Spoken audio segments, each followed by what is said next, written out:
안녕하세요. 저는 올해 60살이 넘은 아줌마입니다. 제가 인생을 남들과는 다르게 파란만장한 삶을 살아왔는데요. 지금 되돌아와서 생각해봐도 저처럼 엎친 데 덮친 격으로 산 사람은 없을 거라고 자부합니다. 오늘은 저의 굴곡진 인생 이야기를 해드리려고 해요.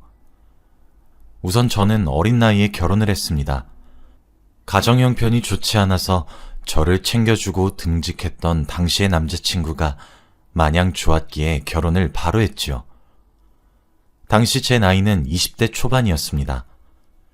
그때는 친구도 없었고 주위 시선도 상관없었기에 아무런 걱정이 없었죠. 그런데 남편의 나이는 30대 중반이었습니다. 띠동갑이 넘는 나이였지만 그 남자가 좋았고 평생 함께하고 싶었기에 주저할 이유가 없었습니다. 남편도 어느 정도 나이가 있으니 결혼을 피할 이유가 없었고요. 그런데 시댁에서는 저희의 결혼을 극구 반대했습니다. 어디서 근본도 없는 애를 데리고 오냐고 하는 것은 물론이었고 나이도 어리니 철이 안 들었다고 생각했나 봐요. 그런데도 저희는 뜻을 굽히지 않으니까 결국 결혼하고 싶으면 시댁이랑 연을 다 끊고 결혼하래요. 근데 오빠는 알겠다고 했고 저와 결혼하기 위해 정말로 자신의 가족과 인연을 끊었습니다. 그 당시에는 마냥 오빠가 저를 진심으로 사랑한다고 느꼈어요. 그래서 저도 오빠를 말리지 않았죠. 결국 둘이서 없는 살림에 신혼생활을 시작했습니다. 저희는 결혼식도 없이 혼인신고만 한 채로 작은 단칸방을 구해 동거생활을 시작했죠. 그런데 저희는 연애 3개월만 하고 바로 같이 산 거라 서로에 대해 많이 알지 못했어요. 거기다가 나이 차이도 꽤 많이 나니 부딪히는 일도 잦았죠. 우선 돈 문제로 싸우는 일이 가장 많았습니다. 오빠는 30대 중반이면서 모아왔던 돈도 없었고 마땅한 직업도 없었어요. 매일 새벽마다 인력사무소로 출근해서 소개받은 공사장으로 간 다음 하루치 일만 했고 만약 기다려도 결국 일자리를 얻지 못하면 일을 하지 못하고 집으로 와야 했죠. 저는 처음으로 경제활동을 해봤는데 제가 했던 일은 목욕탕 청소 알바였어요. 오빠가 새벽에 나갈 때 저도 목욕탕으로 새벽에 출근해서 청소를 했죠. 다음 날이 되면 온몸이 쑤시고 힘들었지만 저도 가방끈이 짧아서 할 수 있는 게 없었기에 몸을 고생해서라도 돈을 벌어야 했습니다. 하지만 이런 저희가 무슨 돈을 모을 수 있겠나요? 저희는 한 달 동안 정말 열심히 벌어도 방세랑 식비를 빼면 남는 돈이 거의 없었습니다. 생필품을 사는 것도 힘들었고 겨울에는 춥고 여름에는 덥게 자야 했죠. 그러니 역시 싸움이 일어날 수밖에 없었습니다. 돈이 없다 보니 저와 오빠는 일상생활에 여유가 없었고 하루하루를 예민하게 굴었어요. 그래서 대화만 하다 보면 싸우고 막말했죠. 결국 화해도 제대로 못하고 흐지부지하게 끝나는 게 일쑤였습니다. 뼈가 빠지게 일을 해도 형편이 나아지지 않았어요. 그런데 그때 목욕탕을 같이 청소하는 언니가 사업을 하자고 권유하더라고요. 저한테 큰돈 만지게 해준다면서 언제까지 이렇게 살 수 없다고 같이 동업을 하자고 하는 겁니다. 저는 남편이 분명 못하게 할 거라고 안 될 것 같다고 하니까 그 언니는 저는 가만히 있으면 된다고 하더라고요. 가만히 있으면 언니가 알아서 해준다고 했죠. 그 언니를 제가 워낙 믿기도 하고 배신을 절대 안 할 것 같은 언니였기 때문에 하기로 했습니다. 그래서 남편 몰래 했어요. 지금 생각해도 정말 철이 없었죠. 그냥 저는 큰 돈을 남편에게 서프라이즈로 주고 싶다는 생각뿐이었습니다. 근데 언니가 자기는 신용불량자라서 자기 이름으로 대출을 못하니까 제 이름으로 대출을 하라고 하더라고요. 저는 그때 대출을 처음 받아봤어요. 그리고 대출받은 돈을 언니에게 보냈고 언니는 그 뒤로 연락이 두절됐습니다. 처음에는 며칠 동안 출근을 하지 않길래 아픈가 싶어서 연락을 해봤는데 받질 않더라고요. 근데 목욕탕 내에서 언니가 야반도주를 했다는 이야기를 들었습니다. 언니는 결국 제 돈을 가지고 달아난 거죠. 근데 피해자가 저만 있는 게 아니더라고요. 언니가 저희 목욕탕에서 일을 한다는 걸 아니까 언니를 믿고 돈을 빌려준 사람들이 새벽부터 저희 목욕탕 앞으로 와서 언니 당장 데리러 오라고 난리였어요. 저한테도 물론 언니 어디 있는지 알면 말하라고 했죠. 저는 경제적인 부분에 대해서 전혀 몰랐기 때문에 집에 우편물이 와도 다 무시했습니다. 그때 법원에서 보낸 서류에서는 원금이 3억이라고 쓰여져 있었는데 저는 그것을 찢어버렸어요. 왜냐면 아무것도 몰랐거든요. 그렇게 몇 달 동안 언니를 기다렸습니다. 물론 남편에게는 아무 말도 하지 않았고요. 그런데 어느 날 갑자기 어떤 사람이 집에 찾아와서 압류딱지를 붙이더라고요.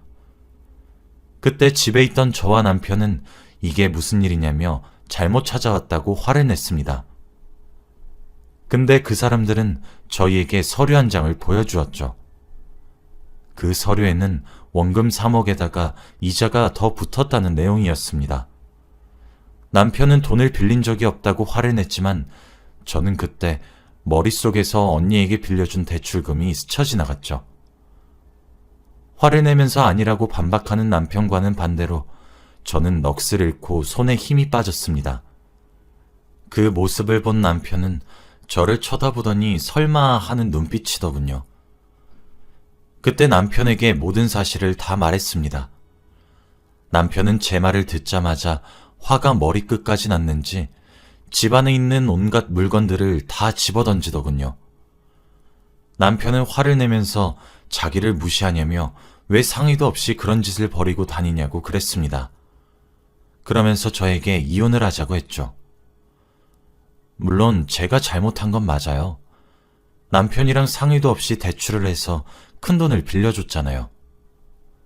저도 그땐 입이 10개라도 할 말이 없었습니다. 지금 생각해보면 과거에 제가 너무 한심하고 철이 없는데 그때의 저는 너무 멍청했고 아무것도 몰랐기 때문에 그랬던 거였어요. 형편이 너무 어려웠고 힘들었는데 단순히 언니가 큰돈 만져준다는 한 소리에 홀려서 그랬죠. 저는 그의 갑작스런 통보에 넋을 잃었고 남편은 짐을 싸고 집에서 나갔습니다. 남편을 붙잡을 수도 없었어요. 제가 잘못했으니까요. 그렇게 남편은 집에 들어오지 않았고 저는 혼자서 살게 되었습니다. 집에는 온갖 압류딱지가 붙어져 있고 형편은 점점 궁핍해져 가는데 더 충격적인 소식을 알게 되었어요. 이제 전 혼자서 살게 되니까 목욕탕 일도 하고 저녁에는 식당 장사도 해요. 그런데 식당에서 일을 하면서 음식 냄새를 맡으니 헛구역질이 나오는 겁니다. 처음에는 속이 쓰려서 음식을 잘못 먹어서 그런 줄 알았어요. 그런데 사장 주인 언니가 저를 보더니 임신인 것 같으니 검사를 받아보라고 하더라고요. 저는 아닐 거라고 그럴 일 없다고 했지만 검사를 해보니 임신이 맞았습니다. 바로 이혼한 전 남편의 아이였죠. 이 생활 환경에서 아이를 키울 자신은 도저히 없었기 때문에 처음에는 지우려고 했어요. 그런데 아기의 심장 소리를 듣는 순간 눈에서 눈물이 맺히고 이 아이만큼은 제 편이 되어줄 것 같은 생각이 들더라고요.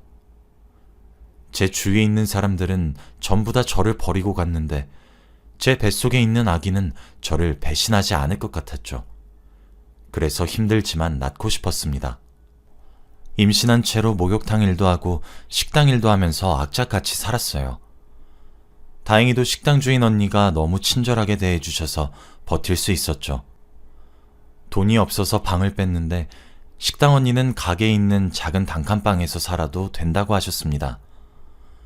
비록 발 뻗고 누우면 꽉 차는 정말 작은 곳이었지만 그곳은 저에게 천국과 다름없었어요. 빚 이자는 날이 갈수록 쌓이고 배는 점점 더 불러오는데 돈을 더 많이 벌어야 하니 정말 힘들었습니다. 거의 만삭이 될 때는 제 몸 하나도 가누기 힘들어서 목욕탕 일을 잠시 쉬고 식당에서 조그마한 일을 했어요. 정말 감사하게도 식당 언니는 싫은 내색 하나 안 하시면서 저를 보듬어 주셨습니다. 그런데 임신을 하니까 먹고 싶은 건 정말 많은데 돈이 없어서 먹을 수 있는 게 없는 겁니다. 그래서 가게 뒤편에서 손님들이 먹다가 남은 음식들을 조금씩 먹었어요. 그런데 그 사실을 식당 주인 언니에게 들켜서 호되게 혼이 났습니다. 그러면서 저에게 돈을 쥐어주며 밖에서 맛있는 거 사 먹으라고 해주셨어요. 이 일뿐만 아니라 저는 식당 언니에게 정말 많은 도움을 받았어요. 그렇게 배가 잔뜩 불러왔고 아이를 낳기 전에는 아기 아빠한테 자신의 아이를 낳는다는 것을 전해줘야 할 것 같아 수소문 끝에 남편이 살고 있다는 집으로 갔습니다. 그때 집을 나가고 한 번도 본 적이 없어서 많이 떨렸어요. 전 남편 집으로 가서 초인종을 누르고 서 있는데 현관문에서는 한 여자와 같이 나오더라고요. 전 남편은 그 여자에게 어깨동무를 하고 담배를 피우고 있었습니다. 그러면서 그 여자가 전 남편에게 오빠, 이 여자 누구야? 라고 했어요. 그런데 전 남편은 몰라, 난 모르는 사람인데? 라고 하는 게 아니겠습니까? 그러면서 잔뜩 부풀어 오른 제 배를 보고는 동공이 심하게 흔들리더군요. 아마 제 임신 사실을 눈치챈 것 같았습니다. 그러면서 현관문을 거세게 닫더라고요. 그래도 자신의 아이를 임신했다는 사실을 전하려고 했던 의도는 전해진 것 같아서 후회 없이 돌아갔습니다. 비록 저는 전 남편을 보고 한마디도 안 했지만 전 남편의 흔들리는 동공을 전 보았어요. 그리고 저는 식당 언니의 도움으로 출산하고 산후조리까지 할 수 있었습니다. 솔직히 저는 산후조리보다 돈을 버는 게 더 급해서 출산 후 이틀 뒤부터 바로 일을 하려고 했습니다. 그런데 그런 저를 굳고 말리며 임산부 몸은 출산 후가 더 중요하다며 매일같이 미역국을 끓여주시고 저를 보살펴 주셨어요. 정말 그분 아니었으면 전 아마 못 버텼을지도 몰라요. 매일 오는 빚 독촉 문자와 전화 때문에 살기 싫고 힘들었지만 우리 딸과 식당 언니를 보고 버텼어요. 아기는 제가 포대기에 맨 채로 식당 일도 하고 목욕탕 일도 다시 하면서 키웠죠. 그런데 저 혼자만 있을 때는 그래도 겨우겨우 살 수 있었는데 아기를 낳으니까 드는 돈이 장난이 아니더라고요. 분유값에 기저귀 값까지 돈이 너무 많이 필요했어요. 겨울에는 딸이 추워서 우는데 옷을 사입힐 돈도 없어서 수건을 여러 겨 감싸줬던 기억도 있습니다. 그리고 분유를 살 돈이 없어서 우유를 준 적도 있고요. 그때 저는 20살 초반이었고 아기에 대해서 아무것도 몰랐습니다. 알려준 사람도 없었고요. 그런데 이런 저를 보고 식당 언니는 기겁을 하면서 아기 그렇게 키우면 안 된다며 혼을 내셨습니다. 그러면서 분유와 기저귀는 자기가 사줄 테니 아기를 잘 키울 생각이나 하라고 하셨죠. 식당이 나름 장사가 잘 되는 편이었기 때문에 그러셨던 것 같아요. 그러면서 언니가 자식들 키웠을 때 썼던 장난감이나 옷을 물려받았고 육아 방법도 많이 알려주셨습니다. 그렇게 겨우겨우 살아가고 있었어요. 저는 몇 년 동안 번 돈을 오로지 딸에게만 썼고 저를 위해서는 한 푼도 쓰지 않았습니다. 그리고 제가 살 곳과 생필품들을 모두 지원해 주시고 저에게 많은 도움을 주셨던 식당 언니에게도 꼭 은혜를 갚고 싶었어요. 그래서 저는 한 푼, 두 푼 꼬박꼬박 모았습니다. 아이가 커갈수록 단칸방은 둘이서 살기엔 너무 좁았기에 조금 더 큰 곳으로 이사를 갔어요. 아이와 제가 두 발 뻗으면 다리가 닿이는 정도 크기로 말이죠. 거기서도 저는 열심히 일했고 딸은 고등학생이 되자마자 아르바이트를 시작했습니다. 그래도 학생 때는 공부를 했으면 좋겠다고 말했지만 어떻게 엄마 혼자 고생하는 걸 보냐며 고집을 피우더군요. 결국 딸의 고집을 꺾을 수 없었고 일찍 철이 든 딸과 함께 일을 하기 시작했습니다. 다행히도 딸은 힘든 내색 하지 않았고 역시 둘이서 보니까 조금 여유로워졌죠. 저희 모녀가 생각하는 여유로움은 이번 달 월세를 낼 수 있느냐 이거였습니다. 그렇게 조금 삶이 편안해지는 줄 알았어요. 그런데 시련은 왜 행복할 때 찾아오는 걸까요? 제가 요 며칠 동안 살도 빠지고 배가 너무 아파서 단순히 일을 너무 많이 하다 보니 힘들어서 그런 줄 알았습니다. 그래서 약 먹고 며칠 쉬면 나아질 줄 알았습니다. 제가 큰맘 먹고 몇십 년 만에 처음으로 일을 쉬었어요. 그런데도 몸이 나아지지 않더라고요. 딸은 병원에 가보라고 했지만 저는 병원비가 너무 무서웠고 혹시나 안 좋은 말을 들을까봐 피한 것도 있어요. 그런데 딸과 식당 언니가 같이 저를 끌고 가다시피 병원으로 데려갔고 거기서 들은 내용은 충격적이었습니다. 제가 대장암에 걸렸다고 했거든요. 그때 옆에서 같이 듣고 있던 식당 언니와 딸은 같이 울었지만 저는 눈물도 나지 않더라고요. 이 상황이 믿기지 않았고 제 인생은 너무 하찮다는 생각이 제일 먼저 들었습니다. 식당 주인 언니는 저보고 너무 불쌍해서 어떡하냐며 왜 저한테 이런 시련을 주는 거냐면서 하늘 탓을 하고 있었고 딸은 이제 고등학생인데 엄마 죽으면 어떡하냐고 했죠. 저는 삶의 낙을 잃었고 하루 종일 우울했습니다. 하늘이 저를 버린 기분이었거든요. 아직 빚은 산더미처럼 쌓여있고 딸은 아직 고등학생이고 식당 언니에게 은혜를 갚아야 하는데 저에게 이런 시련만 주시니까 살아갈 수 없었습니다. 그래서 극단적인 시도도 많이 하려고 했어요. 그런데 그럴 때마다 딸의 얼굴이 스쳐 지나가니까 차마 할 수 없었습니다. 의사 선생님께서는 지금 당장 항암 치료를 시작해야 한다고 했지만 저는 치료 의욕도 없었고 무엇보다 항암 치료를 할 비용도 없었습니다. 암은 완벽한 완치가 없대요. 그저 완치와 가깝게 하기 위해 항암 치료를 한다고 합니다. 저는 살고 싶다는 마음가짐도 없는데 생명을 연장하기 위해서 큰돈을 쓰기 싫더라고요.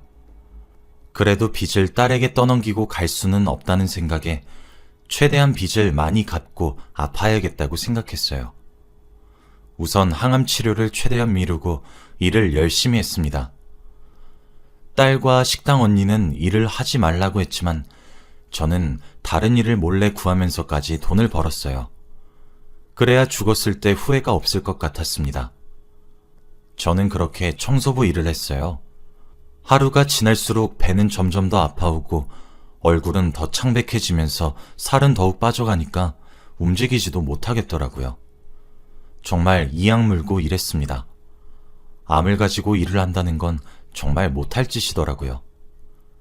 그런데 그때 한 사람이 저를 찾아왔어요. 청소부 일을 하고 있는데 팀장님이 누가 저를 찾아왔다고 하길래 딸과 식당 언니한테 들킨 줄 알았습니다. 그래서 망했다는 생각이 들면서 보러 갔죠. 그런데 저는 저를 기다리고 있는 사람을 본 순간 심장이 철렁하고 내려앉는 기분을 느꼈습니다. 바로 몇십 년 전에 제 대출금을 가지고 달아난 언니였거든요. 얼굴이 많이 상한 언니를 보고 저는 화도 나지 않았고 슬프지도 않았어요. 언니는 제 몰골을 보고는 갑자기 눈물을 터뜨렸고 저보고 그저 미안하다고 자기가 다 미안하다 라고 했습니다.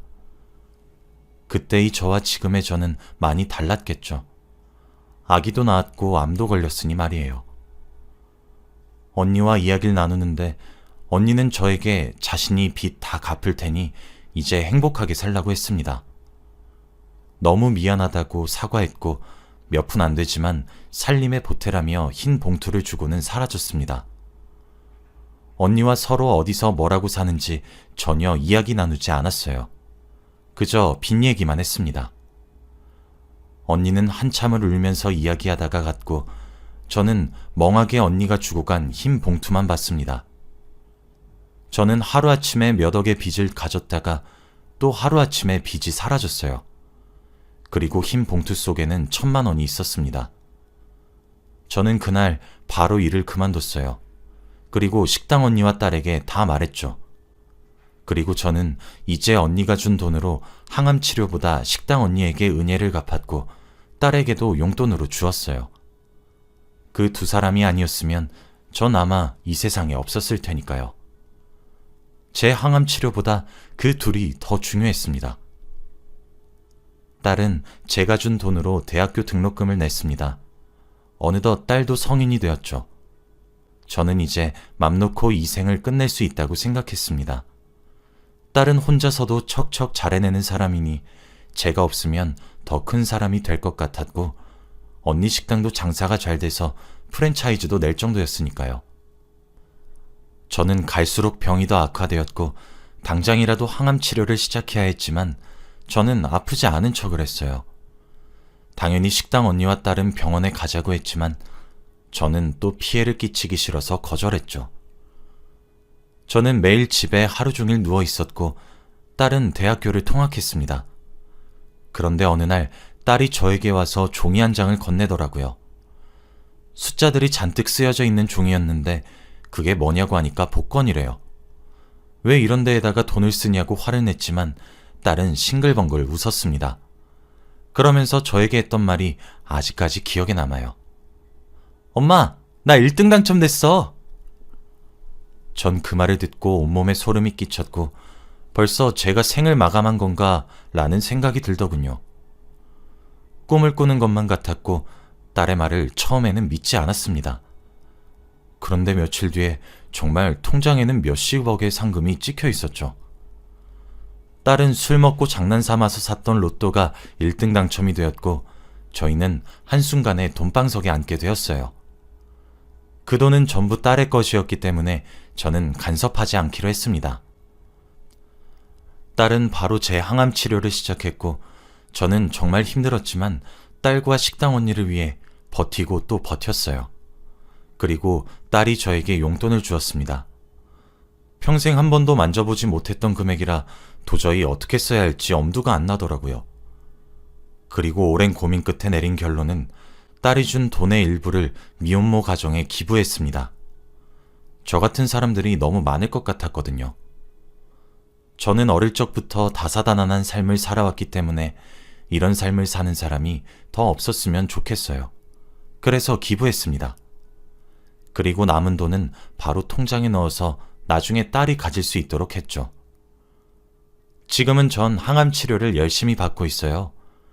정말 힘들고 아프고 고생하지만 그래도 옆에서 도와주는 식당 언니와 딸을 봐서라도 힘내려고 합니다. 여러분들도 저처럼 힘든 일만 연속으로 들이닥쳐도 어떻게든 솟아날 구멍은 있으니 포기하지 마세요. 제 이야기는 여기까지입니다. 들어주셔서